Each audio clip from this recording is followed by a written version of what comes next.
జల్సాలకు అలవాటు పడి వాహనాలు చోరీ చేస్తున్న ఒక దొంగను పోలీసులు పట్టుకుని రిమాండ్కు తరలించారు. మెదక్ జిల్లా శివంపేట పోలీస్ స్టేషన్లో జిల్లా ఎస్పీ ఉదయ్ కుమార్ రెడ్డి మీడియా సమావేశం నిర్వహించారు. నమ్మదగిన సమాచారంతో శివంపేట పోలీసులు మండల పరిధిలోని కొత్తపేట గ్రామ పంచాయతీ పరిధిలోని రూపుల తండాకు చెందిన జర్పుల మోహన్ అనే 27 సంవత్సరాల వ్యక్తిని అదుపులోకి తీసుకుని విచారణ చేపట్టారు. ఈ విచారణలో చోరీ విషయం బయటపడింది. ఇంటి ముందు పార్క్ చేసిన ద్విచక్ర వాహనాలను చోరీ చేసి నర్సాపూర్ మండలం రెడ్డిపల్లికి చెందిన నరేష్ అనే యువకుడికి తక్కువ ధరకు ఆ వాహనాలు అమ్ముతారని ఎస్పీ తెలిపారు. వీరిరువురి నుండి 18 ద్విచక్ర వాహనాలను స్వాధీనం చేసుకుని ఇరువురిని రిమాండ్కు తరలించినట్లు ఎస్పీ తెలిపారు. వీటి విలువ సుమారు 6,10,000 రూపాయలు ఉంటుందని అన్నారు.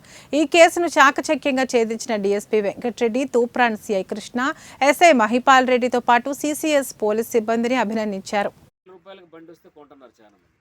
ఇక్కడ మనం చెక్ చేసి మెదక్ జిల్లా సిసిఎస్ పోలీసులు మరియు శివంపేట తూప్రాన్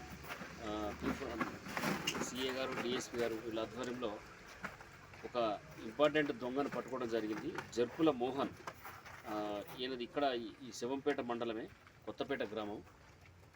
ఈయన పట్టుకొని ఇంటరాక్షన్ చేస్తే దాదాపు ఒక 17 మోటార్ సైకిల్, ఒక స్కూటీ రికవరీ చేసినాము.